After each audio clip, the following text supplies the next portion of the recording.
What is up, everybody? Welcome. Happy Saturday morning. Welcome, everybody, to Hobby Hotline, the hobby's only live call in show. This is episode 239. Wow, that's a lot. But welcome, everybody, in today. Everybody watching on Bench Clear Media and everywhere else. Thank you guys so much for tuning in. My name, of course, is Drew, or the DH. Joining me today, we've got the man himself, the rookie card man, Victor. How's it going, dude? Good morning. Howdy. Doing good, doing good. And then we also have the man himself, King NASCAR, Mr. Logan. What's up, dude? Oh, not much, man. Just hanging out with you guys and enjoying a nice weekend. I hear you. Morning, Mad City Brew. Thanks, everybody, for tuning in once again. If you'd like to call in and join the show, of course, this is the show that you guys control for the most part. Anything that you guys would like to talk about, if you'd like to give your comments on something that we are discussing, anything along those lines, please feel free to click that beautiful link. You can come on as video or audio, your choice, but we would love to have you guys call in, join the show today. Morning U.S. sports cards from Syracuse, Madison, Wisconsin, all over the globe. Morning, everybody. Hope everyone's having a great day. It's a really nice day here, too. I don't know how it is over your guys' way, but we actually have some nice weather for once. It was started. Go ahead. I was going to say, you're lucky. Here in Memphis, it's typical Memphis summer weather. Yeah. It's you're like in the high 90s and like the humidity's like in the 90s. So fun times. We had beautiful sunshine this morning with the birds singing, and then half hour later, a rainstorm. So, yeah, unfortunately, I have to leave this nice weather in North Carolina. I got to go down to Florida tomorrow to do some work for Gem Mint. But guys, let's dive right into it. I would say it was a slow week in the hobby, but there isn't a slow week in the hobby. Last weekend on last week's show, I know everyone talked a lot about the Panini lawsuit that they'd filed against Fanatics. Well, after that show was over and after the weekend was over, once Monday rolled around, Fanatics decided to say, hey, we'll dive in on this too. And dive in they did. We'll just start off with a blanket question here. What do you guys think about this countersuit filed by Fanatics? Because it is, they went in deep. Yeah, I think man, we keep doing that, man. I know all day. Seniority, you're older, so go ahead. Oh, thanks a lot. There you go. I mean, I didn't really read it, but from the things that I've heard online, a lot of it is, just them complaining mostly about Panini and making complaints and not necessarily anything that's based on actual fact. That's what I've heard. I may be wrong about that, but that's the sentiment that I've gotten online. Can I go now? Go. The floor is yours, Victor. I love you, Logan. No, for me, yeah, it was pretty cool. I thought it was fight fire with fire. It is. But a couple of things really stood out to me that make me kind of scratch my head, and that is the first of all, it was a 100-page document, and it seems like that 100-page document didn't get written overnight. It seems like Fanatics had this document ready to go whenever needed.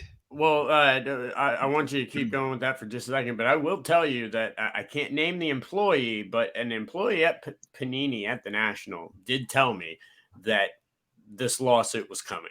They said just the big news isn't going to be at the National. It'll be a couple of days later, and it'll involve the courts. So right away, I knew a lawsuit was coming. So I'm pretty sure Fanatics knew as well. Yeah. But for Fanatics to turn around and counter just days later and give a 100-page document, I seem to think that document was being formulated way before the news came. They've been sitting on this waiting to blast in the event that something like this happened. And I think the inside the document, it kind of tells you why they thought that, and that's because they already agreed to that injunction with Panini employees, saying that they wouldn't let them talk to other employees and help them do this and that. Like they had already made concessions to Panini when obviously Panini had been kind of hinting and fighting at this for a while, it looks like. Trying to find some of the quotes here right now. But yeah, I mean, they actually took on, where is it? Let's see here. Yeah. That Panini brought suits against all their at-will former employees without non-compete restrictions who took jobs at Fanatics, and it threatened to do the same to others. Fanatics consented to a contemporary injunction barring 7 former Panini employees from recruiting others away or using confidential information. So they definitely, they've been fighting this kind of in the background of the courts for a little while now. It looks like, and it looks like they all knew this. And, I wasn't on the show last week. I think Panini had to do this. They didn't really have a choice at this point in time.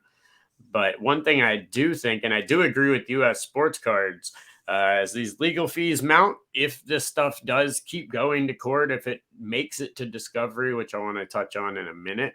But if it keeps going, they've got to make up those profits elsewhere, which absolutely could result in higher prices. I don't think we get higher prices, but it's possible. It definitely is possible. But Fanatics, man, they really went in on Panini. I mean, they called him a stagnant, longtime incumbent that has become complacent and failed to invest in market innovations, instead funneling profits to its owners in Italy. And that choice yielded a track record of dismal customer service, quality control issues, shoddy product offerings, vast numbers of outstanding redemption cards, and missed opportunities to grow revenues. I mean, they put in photos from articles that we had written a long time ago with the fake patches. They did everything. Wow. Like they attacked. If you go into this document, they really went after them. And the first thing I thought of when I read this whole thing and saw it was, there goes any chance of any negotiations. I think we can firmly assume that Panini and Fanatics negotiations are probably out the window unless Panini ends up selling off the card market side of their company for pennies on the dollar. But this is not going to be, there's no more negotiations, at least in my eyes. But here's an analogy that I make about the situation. I look at it as Fanatics and Panini misbehaving like children misbehaving. Oh yeah.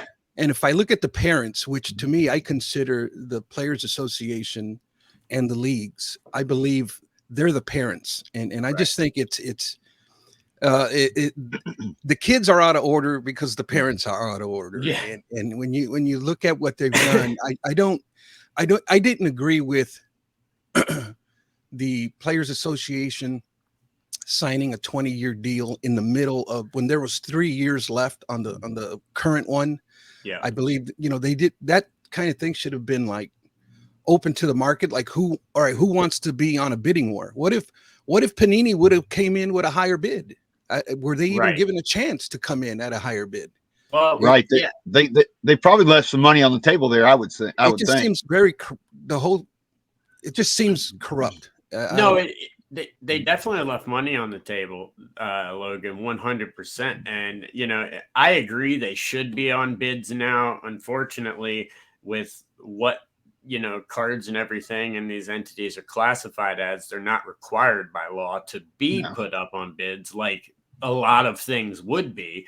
But, hey, I always look at it as, hey, Panini didn't buy these licenses. I mean, they didn't bid on these licenses when they got them. They bought out Donruss Playoff, and, those licenses came with it. So, I did find it funny them fighting that when, they never bid on it themselves. But I do agree, bids should be, I think they should be put up on bids. But I'll also ask you guys this, because this is going to be if this stuff goes forward, which we'll touch on if we think that'll happen or not. But if this does go forward, exclusives are going to be heavily front and center on this.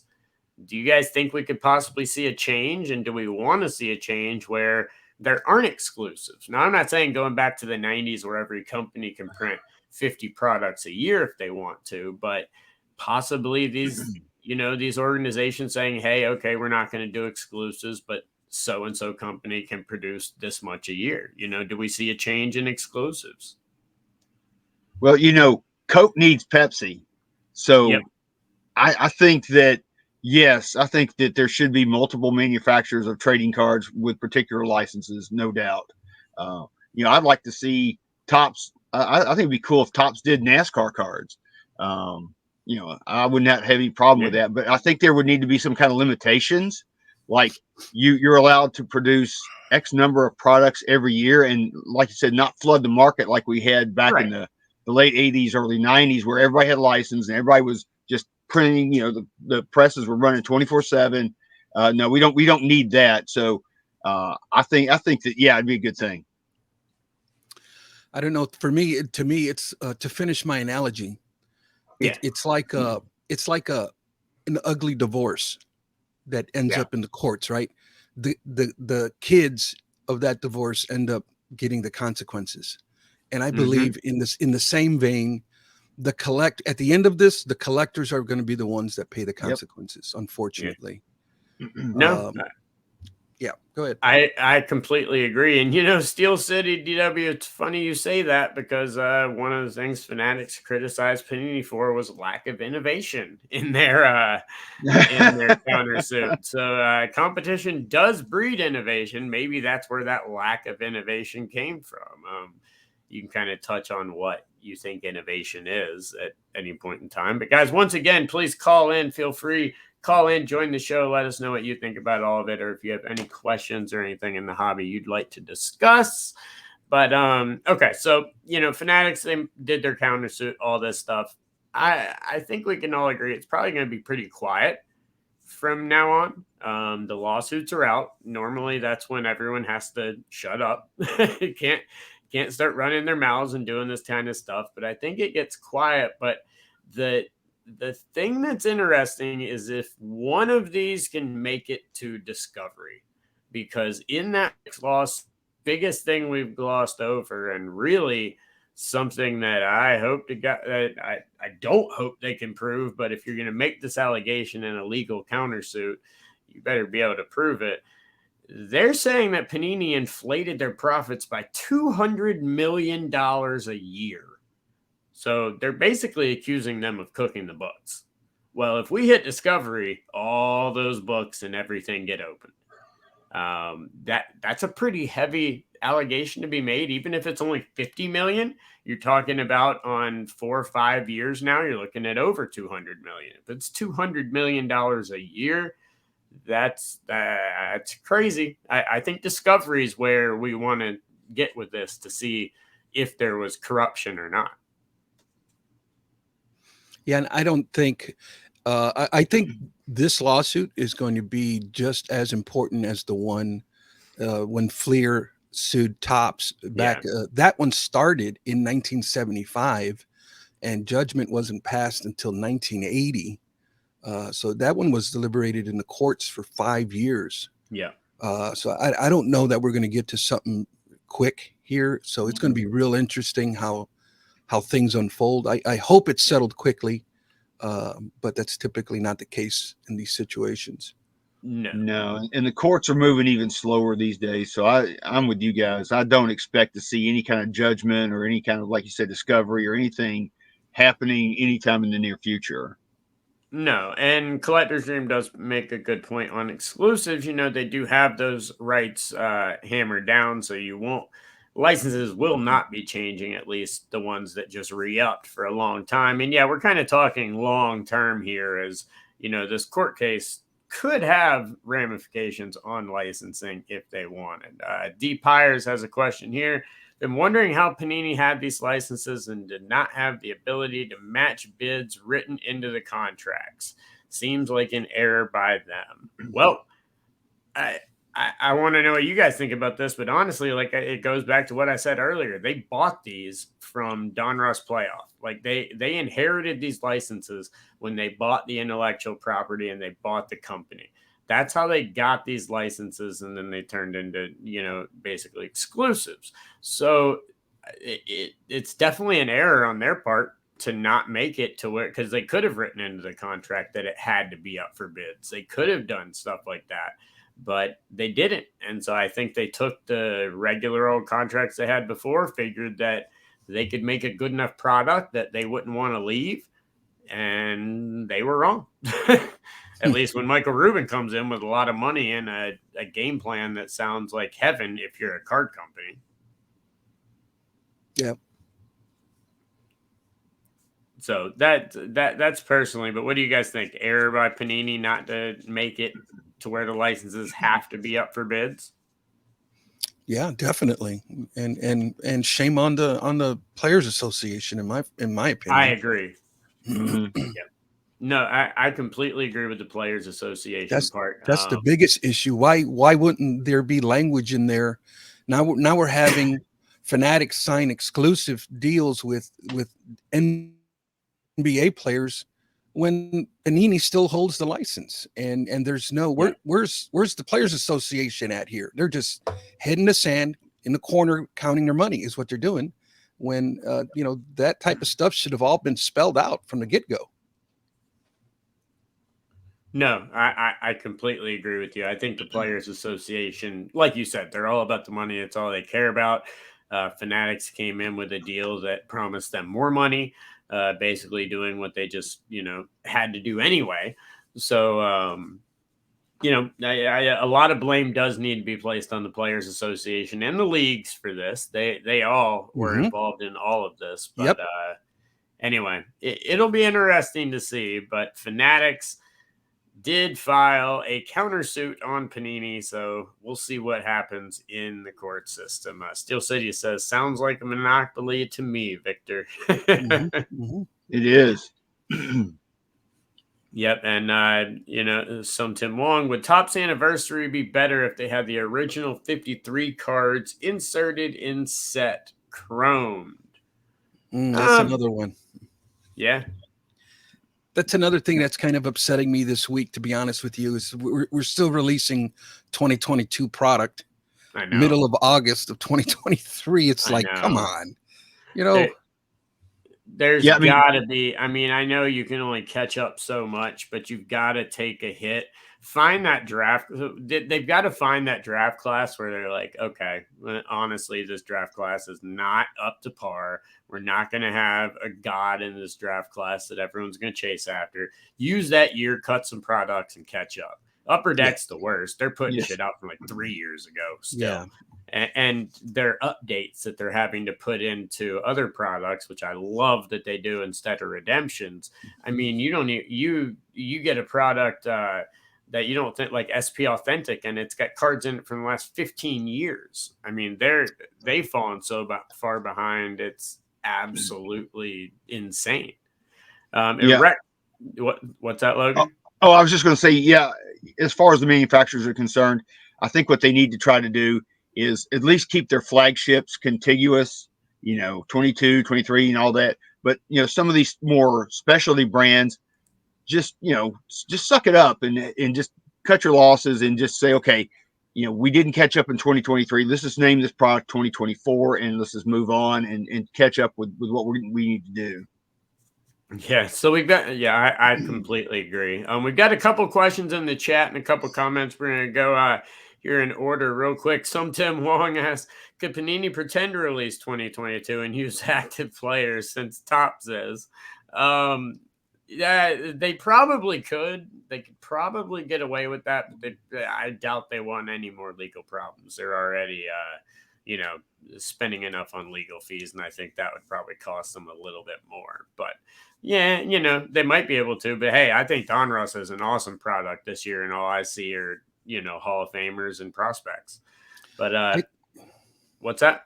I see a big disaster coming for the rookies of upcoming product with just Rex mentioned it, and it's going to be especially your rookie autograph cards. It's just going to be a cluster. I don't know. No, it's going to be insane. And this was a massive. All right, it all goes back to all this stuff started, and all this mess really started with Ben Simmons. When Ben Simmons signed his exclusive, and he was the first person since the hobby really blew up that everyone was chasing. When Ben Simmons came out, I don't know if you guys remember, he was the hottest thing in the world. It was almost Wemby level type of hype. And then you found out he was not going to have any rookie autos, any licensed rookie autos. So people had to figure out a card to chase of his. They had to find that quote unquote big rookie. That's how the Silver Prism became what it is. They landed on the Silver Prism. All of a sudden, the Silver Prisms years later, you see what happens. This year, though, I mean, you don't do that anymore. This is known now. And now, like Rex says, you're going to have, and you will have, we've been talking about this on our show. Let me get that potograph for weeks when people said, no, they are going to be in it because they're in Chronicles. No, these were stickers and leftover autographs that they had from previous stuff before the exclusives were signed. But Stroud, Young, Levis absolutely are not going to be in pro uniform products with autographs. And Wemby, I've already been told, has also signed. So yeah, you're not going to have any of those licensed rookies. Yeah. And when it comes to those players, and Victor, I know you, especially with rookies, I mean, yeah. How big of an impact do you think that's going to have on their market? Because obviously these are, I mean, you can argue the quarterbacks, but Wemby, if he becomes who he's supposed to become, what kind of effect do you think that has not having a real licensed rookie? Yeah, that's going to be a big issue, especially to the traditionalist collectors that like that kind of thing. But I think this is an issue right here. This topic, since they've went ahead and peeled the scab and took it to the courts, I think this is a topic that should be dealt with in the courts. Since they opened up that door, let's go ahead and deal with this issue for the future, and let's try to bring some lines of clarity here. Yeah. Legally, anyways. No, I completely agree with you, especially when it comes to, and you see Panini now, ever since these exclusives have started happening, you've been seeing Panini snag up every single person they can with NIL deals, trying to get them into the Panini family early. I mean, I think they snagged like 8 or 9 high school basketball players, just so if they become huge, they can't sign an exclusive elsewhere. They're trying everything they can to snag these guys up. But like Rex says, the biggest impact is on the big stuff. The Flawless, Immaculate, Noir, Spectra, the RPAs. Those are, like I said, like I was talking about with Ben Simmons. He didn't have any of that stuff because he signed that exclusive. Once again, we can blame Ben Simmons for a lot of things in life. We can blame him for this problem. He kind of led the way on this trend, but I think with Wemby's case, I think you're going to see the Prism stuff, his silvers, things like that, hold a lot more value than usual. And when it comes to the quarterbacks, it's going to be the same type of thing. I think Optic, I think Prism, I think things like that are going to hold a lot of value. And then just I guess you could say the logo men or the shields and stuff like that from National Treasures, but they're not game used. So, none of them are game used. So does it really matter? I think it has a massive effect on the football market. Basketball, I think they just move over like Ben Simmons, do the Silver Prism, and okay, that's going to be his big thing. Football, going to be interesting. Yeah, and I guess this opens up the question too. What is going to be the popularity of unlicensed product then in the years to come, especially with NT and Flawless and that? It's probably going to be unlicensed, so it's going to be no logos, that kind of thing. And I know I heard Brian Gray in an interview this past week making his case once again for why logos aren't important. But I think time and time again, the hobby, I don't know if it's the majority or the minority, but it seems like the licensed product is more desirable. I know that's a tough one to deal with, man. Yeah, no, I like licensed products just because I want to see the logos of the teams. I just like all of that. I think that when you you airbrush out, or what I say airbrush, that shows you how old I am. When you Photoshop out some of this stuff, it just doesn't look as good. It just doesn't have the eye appeal to me. And again, it's just unlicensed. So, I mean, I just don't know why I would want to buy a bunch of unlicensed products. Well, And I see, think there's a market for unlicensed. I believe there's a lot of people who like it, right? But my question is, it comes down to each individual preference, right? I like unlicensed, but which one do I prefer most? I prefer the licensed stuff, to be honest with you. well, I just go back to stuff like this, and I'm just going to hold up 2 cards as an example. Okay, so this is an Xavier Isaac first Bowman green. Okay, on that card, that is a licensed card. The only thing you can see is half of the B in Tampa Bay on his helmet. That's it. Yeah, That's the only thing you can see. Right. On the entire jersey, it's a licensed card. You can go back old school. OJ Simpson. There's no logo. There's no nothing. It says Buffalo instead of, I mean, it says Bills, where in other cases it would say Buffalo. So, like, I understand the licensing aspect of it, but if you really take a look at so many cards, there's so little that's done with this Photoshop and this stuff. I mean, the biggest thing I think would be Yankee pinstripes. I don't know if people know that, but Panini can't use the Yankee pinstripes. But, you know, that to me, it's always been, I understand it because it's quote unquote unlicensed, but I look at half of these photos of cards we're going to talk about later, and you don't even see a third of the logo in any of them. Yeah, but my argument in that deal is, like, some of the key cards, like Walter Payton you can't see any sign of the Bears either.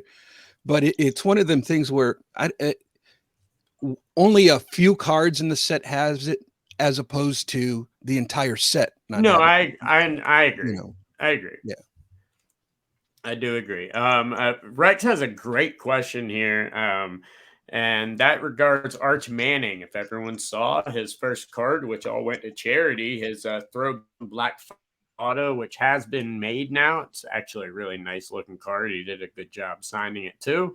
Sold for over $100,000. But now, will he have any cards in Bowman U? If he has an NIL deal with Panini, can Topps even use his photo? And from my understanding, unless they sign, if they have an NIL deal outside of everything, I do not think they can use his card. I do not think they can even have him as a first, like non-autoed, from my understanding. I don't know NIL as opposed to Players Association, things like that. But I believe the name, image, and likeness, unless he signs a separate one, I believe that does count him out. I mean, he definitely won't have autographs, but I don't think he'll have any cards in Bowman U. Interesting. I haven't heard anything about the NIL trumping all the other licenses. I did not know that. Yeah, I'm not sure about that. My guess is that he probably wouldn't have signed it if he couldn't be in Bowman U and get some residuals off of that. So my guess is that he'll probably have some way to be into that. And I'm sure if the Manning family wants him to be in those products, he'll be in them. But you won't get autographs because the NIL. But that's a very good question, Rex. And I don't know the answer to how that NIL trumps the college license and stuff like that Topps has with Bowman U and stuff like that. I think he will be in Bowman U because of Topps holds the collegiate license, right? Yes, yeah, I would agree there. I don't think, but I don't know if it'll be like Steel City said, action shots, stuff like that. It may be a helmet off like type of portrait type of photo. I don't know how much they're going to be using the logos. I don't know how that works, actually. It's a very good question, Retch. And I'm very curious about it. Rex also says Fanatics also making moves, signing retired players to exclusives, and this is interesting, and dictating what they can and can't sign. Wow. Peyton, for example, I heard about this, and I was actually going to bring this up, Rex. Peyton is now a Fanatics exclusive and it cannot sign Panini cards. And I will tell you, this is a very big thing. The Undertaker signed when he retired and signed his Legends agreement.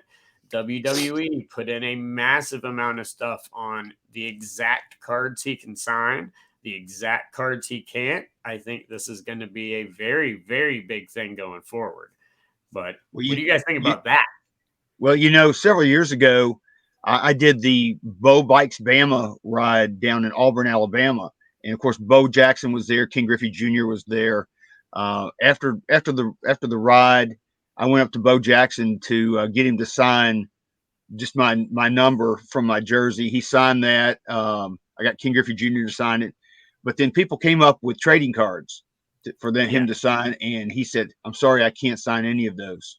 It's due to my deal." So yeah, I didn't know that with Peyton Manning. That's the first thing I'm hearing about. Yeah, I didn't either. It's very new. It's very new. But yes, they are signing up a lot of older players and a lot of the new Fanatics exclusives.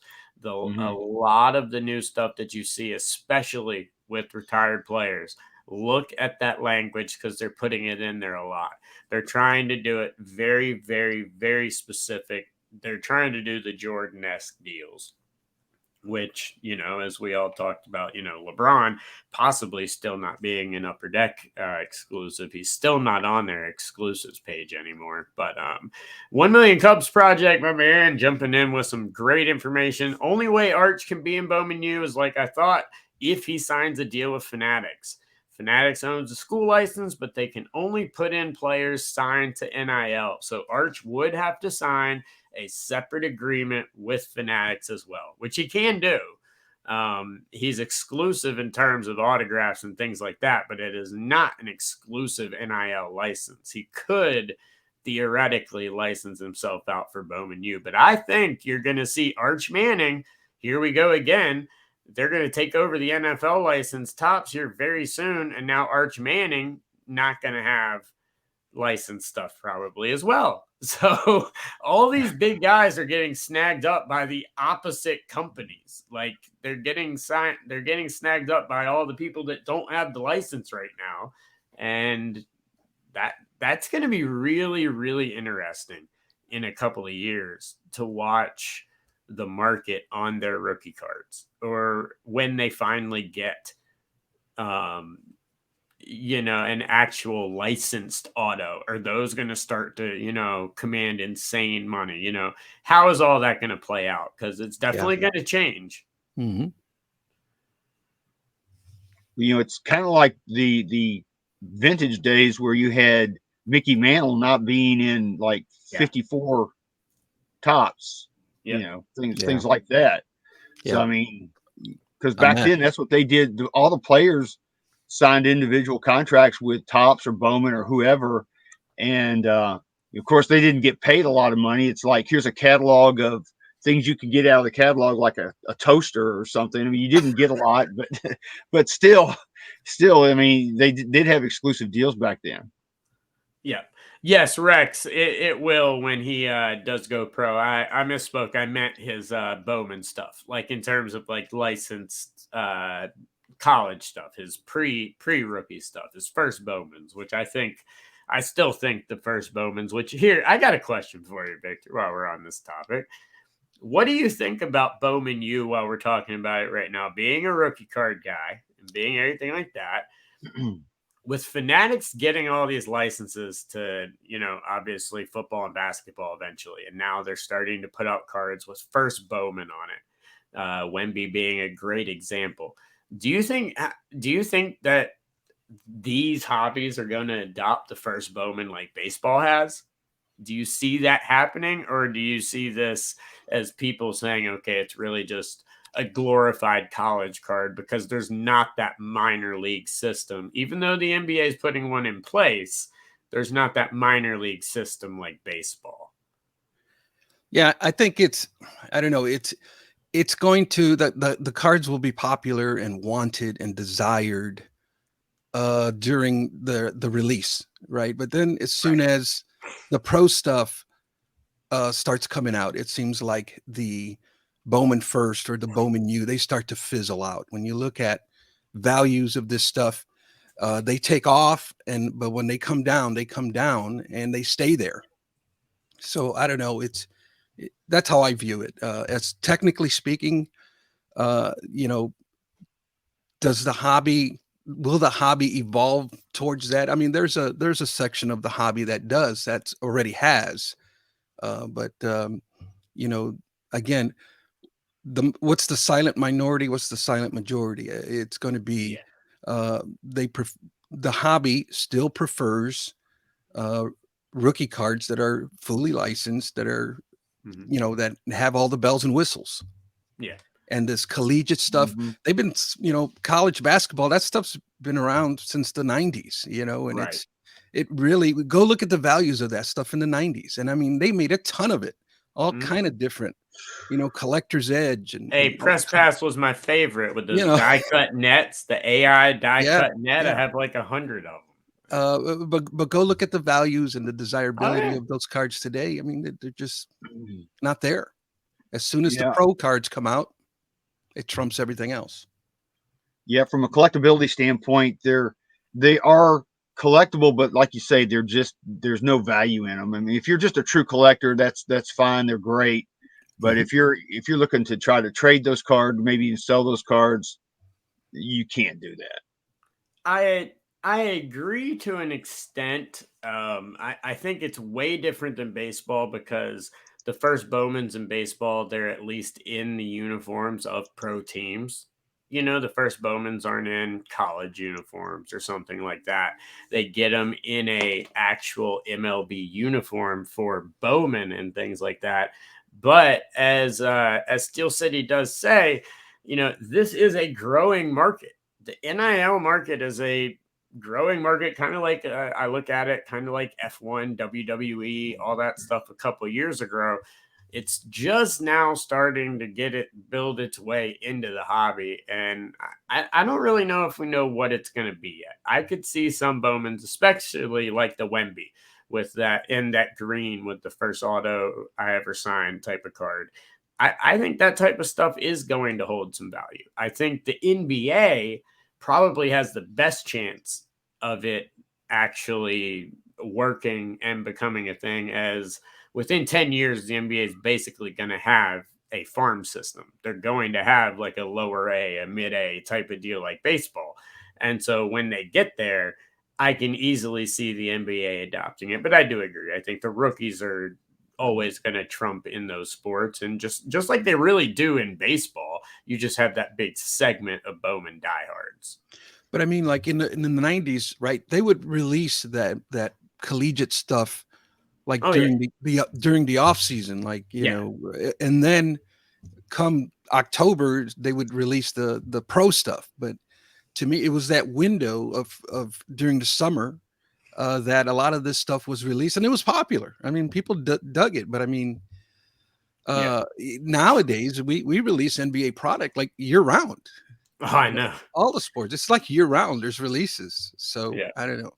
And I do agree with Rex right here. It is funny. The college memorabilia market is massive. Like even for a school like East Carolina, which is what I super collect and what like my shoes and everything on the wall back here are, even that stuff just goes for absurd money. Like the college memorabilia market is so different than the college card market. I think if we could get some more people from that memorabilia market to start getting some cardboard, that would help a lot. There you go. But it is a very, very big difference. Obviously the pro markets are huge, but college memorabilia compared to college cards, massively, massively big.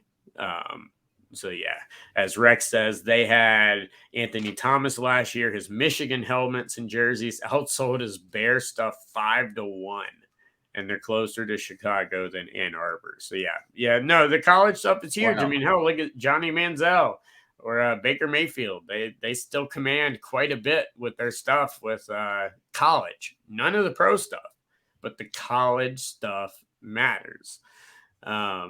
Yeah, Yeah. 1 million Cubs project. Completely agree. Similar to pro wrestling, huge, but the card market is not at all. Same with memorabilia. Um, But guys, I wanted to touch on one thing while we're talking. Earlier, Rex was mentioning national treasures, and we talked about national treasures, the high end stuff, and about how these quarterbacks from this year probably aren't going to have RPAs. Well, national treasures last year just dropped, and those quarterbacks all did have RPAs in it. And the Brock Purdy 1 of 1 true RPA shield, well, that took like 2 days to get pulled. It was pulled, and it has been confirmed that it sold in a private sale for over, they won't say the exact number, but they will confirm that it sold for over $100,000, making him the 11th active NFL player to have a card sell for $100,000 or more. Wow. Just what? Brock Purdy, really? Crazy money. I mean, at least it's not the Mac Jones Prism Finite for $100,000, but still, like, come on. Yeah. What did you call? You said it was a true RPA. What was it again? It's his true RPA out of 99. They call it, Okay. the one out of 99. None of the parallels.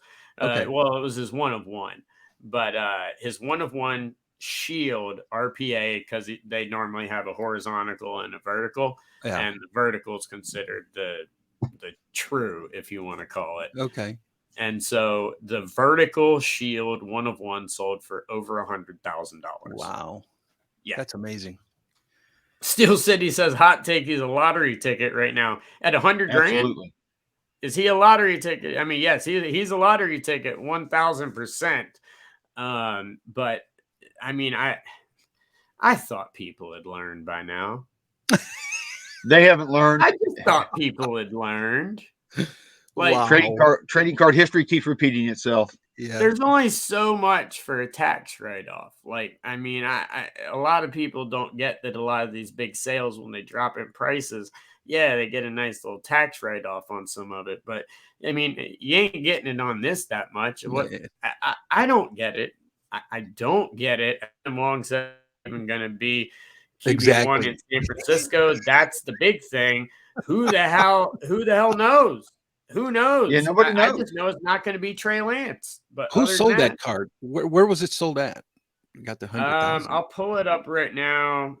It was a private sale, I believe, at a card shop. Let me see. I have it right here. Okay.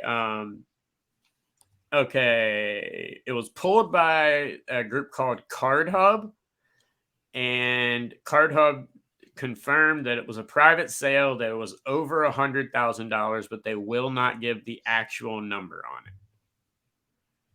Yeah. So okay. All right. It's a private sale. All right. Looks like it was pulled by someone in the Marines or in the service, or it was bought by someone in the Army or in the service, because they're decked out in Air Force. Okay, Air Force, Army, something like that, was the person that pulled it, and they sold it through Card Hub, who pulled it for them. So it was pulled. You can find it up on Collectibles Guru. He has a nice little write-up on it on his Twitter. He always has some great stuff out on there. But yeah. All right. But yeah, I mean, $100,000. Like I said before, I just thought people had learned. Yeah. I mean, like, let's just slow down. Like, I always have a rule, at least when it comes to rookies, and I don't know how you feel about this, Victor, but you can't judge in the NFL or the NBA. There's no way you can judge a rookie without 3 years of actual play. I agree. I'd agree with that too. That's why I don't prospect anymore. I used to prospect heavily in the 90s, but I tell you, it's a losing proposition. Scratch off for sure. For me, I mean, some people might have a better insight and it can do it, but it takes a few years. They got to get some stats under their belt and that sort of thing. Well, that's it. It's the high-end prospecting that confuses me. I understand, like, look, in 2017, if you wanted to prospect Mahomes, that was brilliant. He was cheap. He was sitting. He wasn't playing. You had not much to lose. You could buy the stuff for $5. It's the same reason I prospect on people like Shea Gilgeous-Alexander. He was $5 when I was buying him, and I thought he'd be good in 3 years. 3 years Yeah. later, he's amazing. Like, I understand prospecting on some of the lower end rookies, but when you're prospecting on these high end guys, I mean, what are you baking into $100,000? Like, where does that? How does this card go up? I It's mean, high risk, right? yeah, but even if he wins a Super Bowl, how much higher than 100 grand is this card gonna go? Right. Right. Because I'll guarantee you Christian McCaffrey and the rest of that team is going to help carry a lot of that load. His stats might look nice, but CMC, if they were to win a Super Bowl, Christian McCaffrey would be putting up MVP type numbers out of the backfield. Otherwise, they have no chance. So what are you baking into 100 grand? Right. I hear you. I mean, was it an impulse buy, or is it somebody who's not in the hobby that's just like a fan of his? I mean, who knows what happened there? But still, I agree. 100 grand it's to me, it's ridiculous. I get leery with private sales too. Yeah. There could be some market manipulation in there, that sort of thing, unless it's been verified by by somebody. But like Card Ladder or somebody like that. Right. Right. I'm actually going up as we're discussing this. I'm actually going to check to see if Card Ladder's verified it yet. If not, I am going to reach out and I'll post it on the Hobby Hotline socials if we find out. But I would like to know if it is verified, because I agree, the private sales, especially when it's the company that pulled it, reporting it, you know what I mean, and not paid for it or anything like that. I'd like to know where it went. Things like that, and did it really go for 100 grand? How much higher over 100 grand? It'd be interesting to know. Yep. Let's see. All right, guys. So we do have about 10 minutes left in the show. What? Once again, if Victor, what's that? I can't believe we only got like 10 minutes left. Where the heck did the last 50 minutes go? No, I know. If it always flies by. It flies by every single time. But guys, if there's something that you would like to discuss in the on the show or anything, or have any questions, please put them in the comments, as well as click that beautiful link right there. You can come jump on the show in audio or video format, argue with us, yell at us, talk nice, whatever you'd like to do. But don't get crazy. Yeah, don't get crazy. Because I can do this. I can just remove you real quick. So don't get too crazy. Kevin, how you doing? Happy belated national to you as well. Yes. Some Tim Wong asked, what about the Drew Jones 1-on-1 for 100K? Then he gets injured in first week at rookie league ball. There you go. Yeah. But also, again, I have no judgment on him whatsoever yet. I think the bounty that someone put on it is awesome. I think bounties are wonderful for the hobby. If they're done the right way, I think bounties are incredibly good for the hobby. But I mean, you got to give the guy time. He hasn't played yet. Just like the COVID guys is a little different, because they lost a year of their time and everything like that as well. Makes them a little older, not any playing time. It's a little different. But these new guys, Drew Jones, let's let him get healthy and let's see what he can do. I mean, I don't think it changes anything at the moment.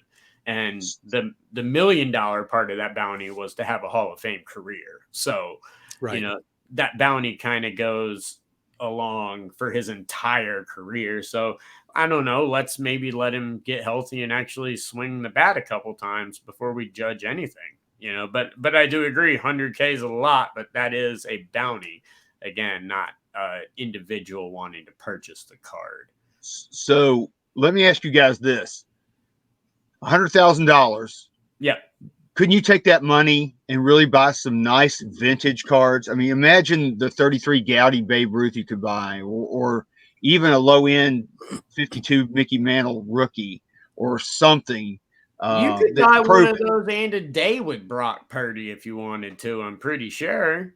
Oh, well, I'm sure you could. If you offered Brock Purdy 30 grand to hang out for the afternoon, I'm pretty sure he's taking it. And then you got 70 to spend on whatever the hell you want. I mean, right. Like, That's what I never understand on this. Like, you can hang out with the dude for $100,000. You get a lot cooler stuff than that National Treasures 101. You can get stuff PSA will slab if you need it authenticated. But, Yeah. you know, I agree. Well, you know, on NASCAR radio, you know, we go over eBay auctions and we'll see like somebody like Haley Deegan, which, you know, I'm sure a lot of people are familiar with her out there, you know, a one of one for $500. And I'm thinking, for $500, I could really buy me a couple of nice Dale Earnhardt Senior autos or something like that. I just don't understand putting that kind of money into people that are unproven. But no, I agree. That's my take. No, I agree. And like I said, I mean, it's just like, where does it go? Like, it's not everything's going to be Mahomes. People get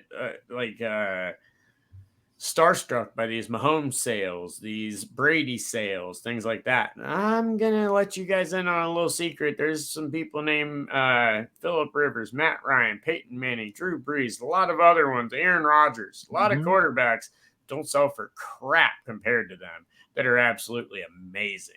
So you're going to have that one or two players that are going to do it, but putting this type of money into them so young, I just don't understand it. I don't get it in these sports. I just don't. It's just exciting. I mean, people with money got to have fun in the hobby too. So I have no problem with it. I'm not buying National Treasures. I've got a box of Immaculate here, and I've got a case of National Treasures, but they're empty, and they were never full with cards that were mine.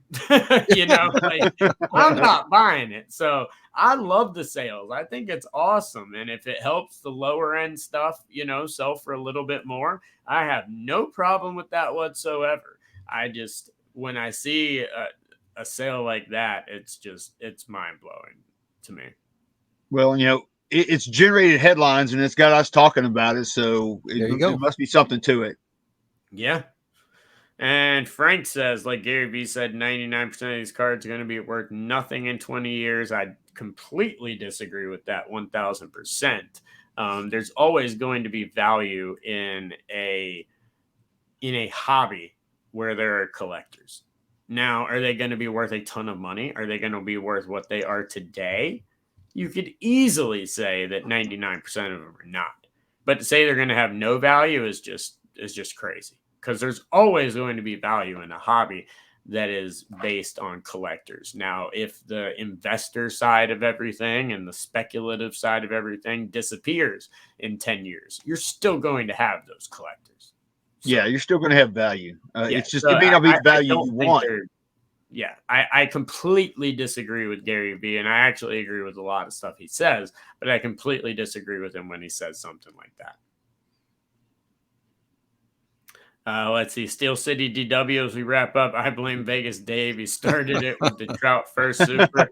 Look, we can blame Vegas Dave for a lot of things, but I mean, you can blame Vegas Dave for, like I said, a lot of things. But yeah, the Trout Super was the first that got a lot of attention.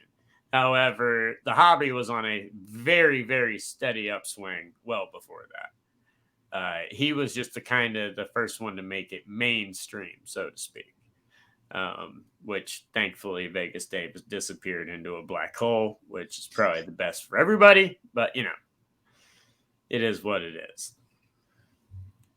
Let's see. Mad City Brew says, my collection could be worth a lot or not, but I'll have the memories of opening packs with my son. Absolutely. That's what I'm saying. Like, even if all the speculative stuff, all these $100,000 sales disappear, and the highest sale we have every year is 10 grand on some PMG Jordan or something, whatever it may be, you're always going to have the collectors there, and the value is always going to be there in some way, shape, or form. It's just what value means to you in the hobby. Right. I mean, that's what it comes down to.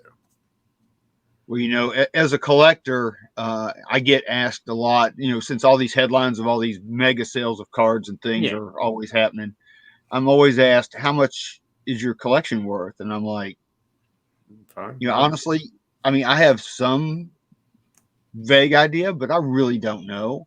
And that's not the reason that I collect. I collect because I have fun with it. I like to hang out with my like-minded friends that also do the same thing. It's just fun for me. I mean, I know that may not be a popular thing in this day of investing and all that, but for me, I'm old school and I'm a collector. Yeah. Oh, I couldn't even begin to tell you what my Yep. collection is worth. Like, not because it's worth so much, but just because I don't know. That's not what I keep up with. I bought them because I liked them. Exactly. Speaking on that, guys, before we wrap up the show, we got a couple minutes. We talked about it before the show. We had some NSCC pickups. I know everybody has some cards on the desk, so want to show off some cards to end this week's show. Yep, sounds good. Yeah, sure, it's cool. Awesome. We're gonna show up, and guys, drop us in the comments what were your favorite pickups of the National if you went, or your best pickup lately. Oh, very nice. Yeah, this is a cool card, and I'll tell you the reason I bought it. It's a 1966 Dutch Paul Newman. Paul Newman this year was inducted into the Motorsports Hall of Fame of America, and I actually have a set on the PSA set registry for those those drivers. So I thought I saw this. I thought it was really cool. You ought to go instead of King NASCAR, do King Set Registry. Yeah. King SR. I got one I bought. First, one of them you can see right here is from Card Killer, the Darth Maul, the Darth Mantle. That's cool, man. From Card Killer. We got that one, but one of my favorites, and this is something that I'm actually doing a lot of with grading, is for reselling right now. I'm focusing on team colored color match stuff. And I absolutely love the look of these cards this year. It's a modern card at a 2023 select, but the throwback selects that look like the old school ones, picked up the green Jason Tatum, which is a super short print, simply because I like the color matches. If you're someone that likes to buy low end stuff, grade and flip, they sell incredibly well. And that's just something that's fun to me. Also snagged a couple of Ellies, and then being a fan of just weird old school stuff, snagged the OJ, and then out of the national pack, national packs, got the Tyler Van Dyke gold. So nice Tyler Van Dyke gold there. What you got, Victor? Anything? All right, a little bit of 1971 Thurman Munson, a little bit of vintage there. A little bit of a little bit of what I call ultra vintage, 1980 Greg Maddux. Ultra vintage. Here's ultra. And a little bit of 85 Topps Tiffany, Roger Clemens rookie. And a pretty cool Mickey Mantle gold refractor. Yep. And another That's cool. Another Mickey Mantle gold refractor on that. Nice. Were those from Platinum Anniversary? These were from the 2008 Topps Mantle reprint. Oh, yeah. Did. That was a good set. I like it. Yeah. So for those of you who follow me on Twitter, you know that I'm always talking about my PSA sophomoric slabs showcase where I have all these funny name cards and funny pictures on cards. Yeah. I picked up this card. It's not graded. Dick Felt. Nice. Really funny you mentioned that, Logan, because in my hand I've got an 1888 Allen and Ginter World Smokers pole smoker. Oh gosh, I've got to get that one now. Speaking of which, what about 1993? Oh yeah, I love that card. There we go.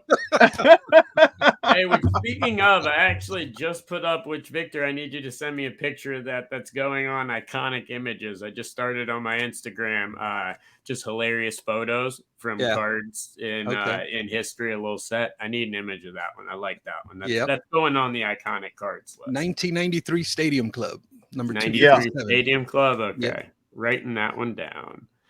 All right, guys. Well, that is going to wrap up this week's episode of the show. We'll end it on Dick Felt and pole smokers from 1888. All right. I guess that's how this show's going to go today. But thank you guys so much for tuning in. Of course, you can find us every single Saturday. Well, a different cast of characters every single Saturday at 11 a.m. Eastern, and then the first Tuesday of every single month, which, that'll be coming up in a couple of weeks at 9 p.m. Eastern also. But, of course, every single Saturday here on Bench Clear Media. And, of course, follow all of the awesome people that are a part of Hobby Hotline on all of our socials, and make sure to check out the videos and all the other cool stuff we have up, as well as check out everything over on Hobby News Daily. But thank you guys so much for tuning in, and Logan, Victor, always a pleasure, guys. Yep. All right, y'all have a wonderful Saturday. We'll see you next week. Peace. Good one.